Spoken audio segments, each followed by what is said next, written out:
Enzymes basically क्या होते हैं कि हमारी बॉडी के अंदर मुख्तलिफ किस्म के केमिकल रिएक्शंस हो रहे होते हैं। तो उन केमिकल रिएक्शंस को कैटालाइज करने के लिए हमारी बॉडी के अंदर कुछ मॉलिक्यूल्स मौजूद होते हैं। कैटालाइज यानी उनको स्पीड अप करने के लिए कुछ मॉलिक्यूल्स मौजूद होते हैं, बायोलॉजिकल मॉलिक्यूल्स मौजूद होते हैं, उन्हें कहते हैं एंजाइम्स। यानी एंजाइम्स क्या होते हैं? बायोलॉजिकल मॉलिक्यूल्स होते हैं। बायोलॉजिकल मॉलिक्यूल्स यानी लिविंग बॉडी के अंदर पाए जाते हैं, लिविंग ऑर्गेनिजम्स के अंदर पाए जाते हैं। और ये करते क्या है? बॉडी के अंदर मुख्तलिफ जो केमिकल रिएक्शंस हो रही हैं, किसी मॉलिक्यूल की ब्रेक डाउन हो रही है या कोई नया मॉलिक्यूल बन रहा है, तो उन रिएक्शंस को क्या करवाते हैं? ये कैटालाइज करवाते हैं, या कह सकते हैं कि ये स्पीड अप करवाते हैं। आफ्टर कैटालाइजिंग एंजाइम्स जो है एंड पे फ्री हो जाते हैं, और वो फिर आगे मजीद नए रिएक्शन को कैटालाइज करवाने के लिए फ्री होते हैं। एंजाइम्स जो होते हैं ये प्रोटीन इन नेचर होते हैं, और ये लिविंग सेल के अंदर सिंथेसाइज होते हैं, इसलिए हम इन्हें बायोलॉजिकल मॉलिक्यूल कहते हैं। अब जो एंजाइम होते हैं ये स्पेसिफिक होते हैं अपनी नेचर के हिसाब से, यानी कि हर रिएक्शन के लिए, हर मॉलिक्यूल के लिए कोई स्पेसिफिक एंजाइम मौजूद होता है। अब वो स्पेसिफिक एंजाइम, फॉर एग्जांपल अगर मैं बात करूं लाइपेज की, तो लाइपेज एक ऐसा एंजाइम होता है जो लिपिड की ब्रेक डाउन करवाता है। प्रोटीएज एंजाइम प्रोटीन की ब्रेक डाउन करवाता है। जो अमाइलेज एंजाइम है वो स्टार्च की ब्रेक डाउन करवाता है। तो लाइपेज एंजाइम हमेशा लिपिड की ही ब्रेक डाउन करवाएगा, अमाइलेज एंजाइम हमेशा स्टार्च की ही ब्रेक डाउन करवाएगा। ऐसा नहीं है कि लाइपेज एंजाइम जो है वो उठ के प्रोटीन की ब्रेक डाउन करवाना स्टार्ट कर दे, या जो प्रोटीएज एंजाइम है वो स्टार्च की ब्रेक डाउन करवाना स्टार्ट कर दे। नो, एंजाइम्स जो है वो अपने रिएक्शन के लिए स्पेसिफिक होते हैं, अपने मॉलिक्यूल्स के लिए, अपने सबस्ट्रेट के लिए स्पेसिफिक इन नेचर होते हैं। बायोलॉजिकल कैटालिस्ट भी हम इन्हें कह सकते हैं। कैटालिस्ट क्या होते हैं? ऐसे केमिकल सब्सटेंस जो किसी रिएक्शन को स्पीड अप कर देते हैं और एट द एंड फ्री हो जाते हैं, ताकि अब वो नए केमिकल रिएक्शन को स्पीड अप कर सकें। तो एंजाइम्स बेसिकली क्या है? बायोलॉजिकल मॉलिक्यूल है जो किसी केमिकल रिएक्शंस को क्या करते हैं? प्रोसीड करवाते हैं, उनको स्पीड अप करते हैं, उन्हें फास्ट करते हैं, उन्हें कैटालाइज करते हैं। अच्छा, एंजाइम के अंदर अब प्रोटीन पार्ट भी मौजूद होता है और नॉन प्रोटीन पार्ट भी मौजूद होता है। एंजाइम का वो वाला हिस्सा जो प्रोटीन इन नेचर है, जो प्रोटीन पार्ट है, उसे हम एपोएंजाइम कहते हैं। इसके अलावा एंजाइम के नॉन प्रोटीन पार्ट भी होते हैं। नॉन प्रोटीन पार्ट दो तरह का होता है, एक होता है ऑर्गेनिक और एक होता है इनऑर्गेनिक। जो ऑर्गेनिक नॉन प्रोटीन पार्ट होता है एंजाइम का, उसे कोएंजाइम कहते हैं, और जो इनऑर्गेनिक नॉन प्रोटीन पार्ट होता है एंजाइम का, उसे कोफैक्टर कहते हैं। अब कोफैक्टर और को एंजाइम यानी organic and inorganic non protein part को कलेक्टिवली अगर नाम दिया जाए, इनके कॉम्बिनेशन को कहते हैं प्रोस्थेटिक ग्रुप। होलो एंजाइम या होल एंजाइम की बात करें तो एंजाइम का प्रोटीन वाला पोर्शन और नॉन प्रोटीन पोर्शन, पूरे एंजाइम को कलेक्टिवली मिला के हम होलो एंजाइम या होल एंजाइम कहते हैं। हाँ, एक्टिवेटर क्या होते हैं? एक्टिवेटर ऐसे सब्सटेंस होते हैं, अगर वो एंजाइम के साथ बाइंड हो जाए, तो पहले तो एंजाइम की एक्टिविटी हो रही थी, वो किसी केमिकल रिएक्शन को स्पीड अप कर रहा था, लेकिन अगर एक बार एक्टिवेटर आके एंजाइम के साथ बाइंड हो जाते हैं, तो एक्टिवेटर क्या करते हैं? एंजाइम की एक्टिविटी को मजीद इंक्रीज करवा देते हैं। कैटलिस्ट, जैसे मैंने पहले भी बताया, कि ऐसे सब्सटेंस होते हैं जो किसी रिएक्शन के रेट को, किसी रिएक्शन की स्पीड को, रफ्तार को बढ़ा देते हैं, लेकिन खुद उसमें हिस्सा नहीं लेते। ये रिएक्शन को स्पीड अप करवाने के बाद एट द एंड फ्री हो जाते हैं, फिर ये नए रिएक्शन को कैटालाइज करवाने के लिए तैयार होते हैं। अच्छा, सबस्ट्रेट ऐसा सब्सटेंस होता है जिसके ऊपर एंजाइम ने एक्ट करना होता है और उसे प्रोडक्ट में कन्वर्ट करना होता है। जैसे अगर मैं सिंपल सी मिसाल लूँ, तो हमने पहले बात की कि लाइपेज एंजाइम जो है वो लिपिड की ब्रेकडाउन के लिए इस्तेमाल होता है। यानी यहाँ पे लाइपेज एंजाइम किसके ऊपर एक्ट करेगा? लिपिड के ऊपर एक्ट करेगा। तो लिपिड बेसिकली क्या होगा? सबस्ट्रेट होगा जिसके ऊपर क्या किया था? एंजाइम ने एक्ट किया था। तो हर वो सब्सटेंस जिसके ऊपर एंजाइम एक्ट करता है, जिसके साथ जाके जिसको कैटालाइज करवाता है, जिसको स्पीड अप करवाता है, उसे सबस्ट्रेट कहा जाता है। अच्छा, एक और बात, कि एंजाइम्स जो हैं ऐसा नहीं है कि पूरे का पूरा एंजाइम ही किसी रिएक्शन को कैटालाइज करवाने में इन्वॉल्व हो जाए, बल्कि एंजाइम के ऊपर एक स्पेसिफिक साइट मौजूद होती है, एक स्पेसिफिक पोर्शन मौजूद होता है, जिसे हम कहते हैं एक्टिव साइट। वो एक्टिव साइट क्या होती है? वो एक्टिव साइट एक ऐसा पॉइंट होता है जिसके ऊपर आके, एक्टिव का मतलब क्या होता है? कि वो चीज जो है वो काम कर रही है, वो एक्टिव है। तो एक्टिव साइट एंजाइम की ऐसी साइट होती है, ऐसी जगह होती है जहां पे आके सबस्ट्रेट ने अटैच होना होता है, और फिर उस सबस्ट्रेट के ऊपर एंजाइम क्या करता है? एक्शन परफॉर्म करता है। अच्छा, जरूरी नहीं कि जो एंजाइम है वो सिर्फ किसी मॉलिक्यूल की ब्रेक डाउन के लिए ही इस्तेमाल हो। एंजाइम दो तरह से काम करता है, या तो किसी मॉलिक्यूल की ब्रेक डाउन करवाता है, या दो मॉलिक्यूल्स को आपस में मिला के एक नया मॉलिक्यूल बनाता है, उनके अंदर केमिकल बॉन्ड फॉर्मेशन करवाता है। तो ये था एंजाइम। अब बात करते हैं एंजाइम्स की प्रॉपर्टीज की। एंजाइम की कौन कौन सी खसूसियात होती हैं। सबसे पहली प्रॉपर्टी तो इसकी आ जाती है कैटालिटिक प्रॉपर्टी। और कैटालिस्ट मैंने पहले बताया कि ऐसे केमिकल सब्सटेंस होते हैं जो किसी रिएक्शन की स्पीड को मजीद तेज कर देती हैं, लेकिन उसमें खुद पार्टिसिपेट नहीं करते। तो बेसिकली एंजाइम भी क्या होते हैं, ये बायोलॉजिकल कैटालिस्ट होते हैं। बायोलॉजिकल कैटालिस्ट मैं बार बार क्यों कह रही हूँ, क्योंकि ये लिविंग बॉडी के अंदर लिविंग सेल से प्रोड्यूस होते हैं, इसलिए मैं इनको इसलिए हम इनको बायोलॉजिकल कैटालिस्ट कहते हैं। तो जो एंजाइम्स होते हैं वो लार्ज अमाउंट ऑफ सब्सटेंस को कैटालाइज करवा सकते हैं।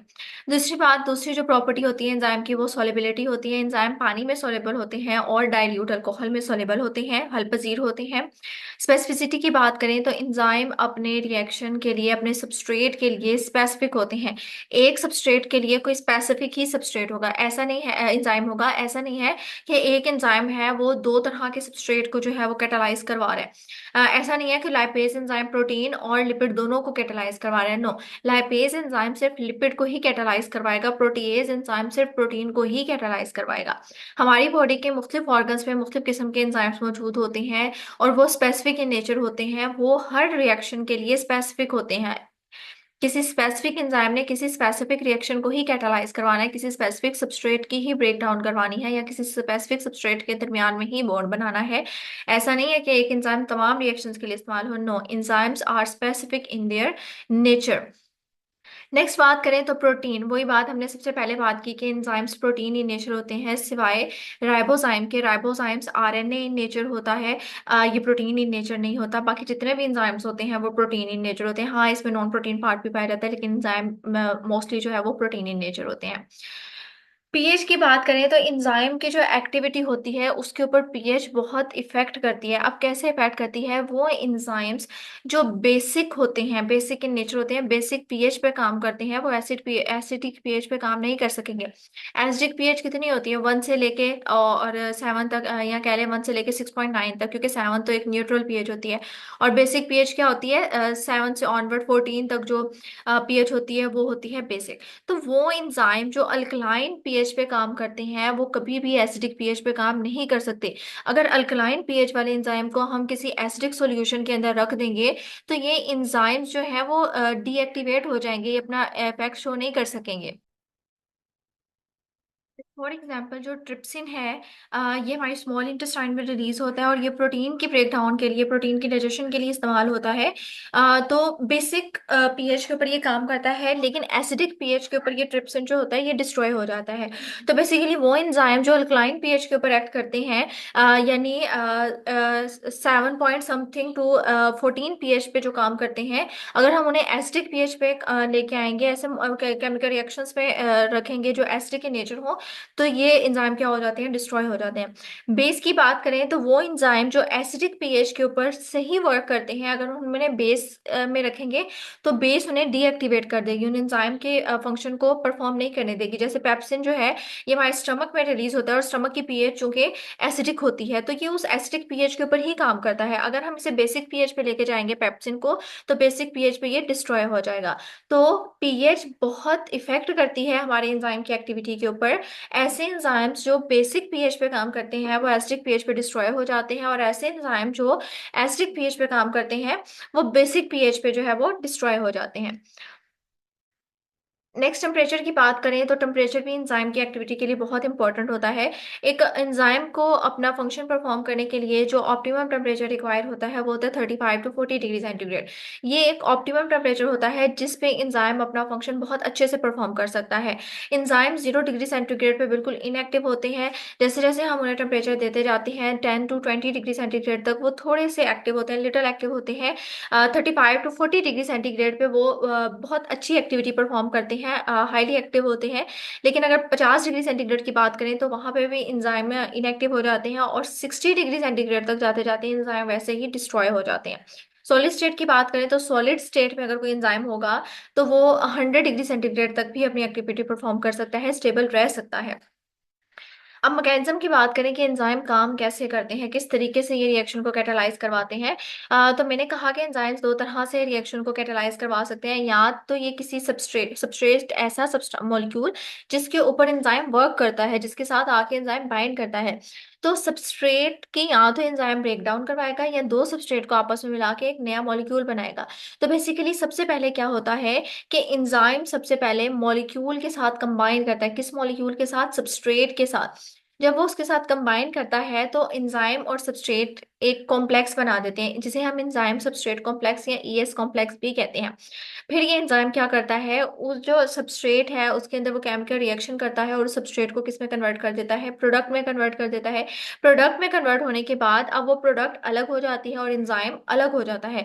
यानी इसका मतलब है एट द एंड, जैसे डायग्राम में दिखाया गया है कि जैसे सबसे पहले सबस्ट्रेट आया, वो एंजाइम के साथ आके बाइंड किया, एंजाइम सबस्ट्रेट कॉम्प्लेक्स बना। एंजाइम सबस्ट्रेट कॉम्प्लेक्स में एंजाइम ने उस सबस्ट्रेट की कैटालिसिस करवाई, कैटालाइज करवाया उसे, और प्रोडक्ट बना के, सबस्ट्रेट पहले कंबाइंड फॉर्म में आया था, एंजाइम ने क्या किया, उसके प्रोडक्ट बना के, प्रोडक्ट अलग हो गई, एंजाइम अलग हो गया। अब ये एंजाइम फ्री है, ये आगे मजीद किसी और रिएक्शन को क्या करवा सकता है? कैटालाइज करवा सकता है। जैसे फॉर एग्जाम्पल कि ये हमारे पास येलो कलर में जो शो करवाया गया ये एंजाइम है, इसकी जो त्रिकोण शेप है, यहाँ पे इसकी एक्टिव साइट होती है जिसके ऊपर आके सबस्ट्रेट ने अटैच होना होता है।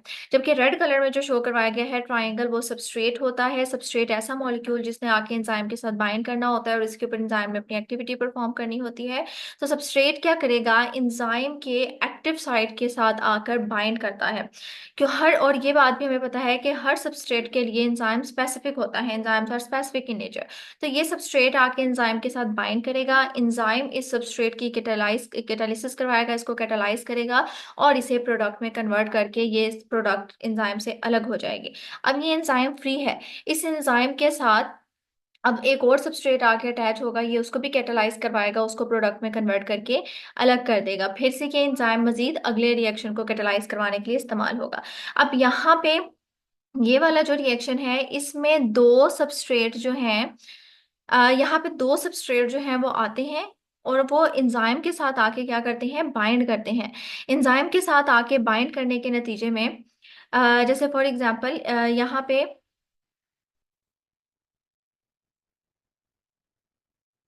यहाँ पे दो सबस्ट्रेट आए, एंजाइम के साथ बाइंड किया, एंजाइम ने उनको कैटालाइज करवाया और उनके दरमियान में बॉन्ड फॉर्मेशन करवा के उन्हें प्रोडक्ट में कन्वर्ट कर दिया और वो प्रोडक्ट फिर एंजाइम से अलग हो जाएगी। अब ये एंजाइम दोबारा से फ्री है किसी अगले रिएक्शन को कैटालाइज करने के लिए। यानी एंजाइम सबस्ट्रेट की ब्रेकडाउन भी करता है और सबस्ट्रेट को आपस में मिला के एक नया प्रोडक्ट भी बनाता है, उनके दरमियान में बॉन्ड फॉर्मेशन भी करता है। नेमिंग ऑफ एंजाइम, के एंजाइम्स को नाम कैसे देते हैं? एंजाइम्स को नाम देने का ये तरीका है कि हम सबस्ट्रेट के नाम के आखिर में सुफिक्स लगा देते हैं। सुफिक्स यानी नाम के बाद, एक होता है प्रीफिक्स और एक होता है सुफिक्स। प्रीफिक्स नाम से पहले कोई लफ्ज लगा देना और सुफिक्स नाम के बाद कोई लगाना। तो सबस्ट्रेट के नाम के आखिर में जब हम ASE एस लगा देते हैं तो एंजाइम का नाम बन जाता है। मां सिवाय ट्रिप्सिन, पैप्सिन और कीमोट्रिप्सिन के ये इस रूल को फॉलो नहीं करते। जैसे फॉर एग्जांपल वो एंजाइम जो न्यूक्लिक एसिड के ऊपर काम करते हैं उन्हें हम न्यूक्लियेज कहते हैं, और वो एंजाइम जो लिपिड के ऊपर काम करते हैं उन्हें हम लाइपेज कहते हैं। यानी ज्यादातर जो एंजाइम होंगे उनके नाम के आखिर में एज आता है। नेक्स्ट हमारे पास आती है classification of enzyme. Classification of enzyme, enzyme को 6 क्लासेस में क्लासिफाई किया गया है। सबसे पहला है ऑक्सीडोरिडक्टेज, ट्रांसफरेज, हाइड्रोलेज, लाइएज, आइसोमेरेज और लाइगेज। ऑक्सीडो रिडक्टेज की बात करें तो ऑक्सीडो रिडक्टेज दो लफ्जों से मिलकर बना है। ऑक्सीडो का मतलब होता है ऑक्सीडेशन, रिडक्ट का मतलब होता है रिडक्शन, और एज का मतलब एंजाइम्स होता है। यानी ये एंजाइम्स ऐसे एंजाइम्स होते हैं जो ऑक्सीडेशन और रिडक्शन रिएक्शन को कैटालाइज करवाते हैं। ऑक्सीडेशन रिडक्शन रिएक्शंस क्या होते हैं? ऑक्सीडेशन एक ऐसा प्रोसेस होता है जिसमें किसी मॉलिक्यूल के अंदर ऑक्सीजन ऐड होती है या हाइड्रोजन रिमूव होती है या इलेक्ट्रॉन रिमूव होते हैं। और रिडक्शन एक ऐसा प्रोसेस होता है जो ऑक्सीडेशन के बिल्कुल ऑपोजिट होता है, इसमें ऑक्सीजन रिमूव होती है या हाइड्रोजन ऐड होते हैं या इलेक्ट्रॉन ऐड होते हैं।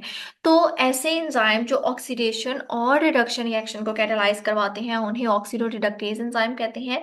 जैसे ascorbic acid oxidase, ascorbic acid vitamin C को कहते हैं। ये एस्कॉर्बिक एसिड अब ऑक्सीडेशन कैसे करवाता है कि हमारे ब्लड के अंदर मौजूद होते हैं RBC, रेड ब्लड सेल्स, उसमें मौजूद होता है हीमोग्लोबिन।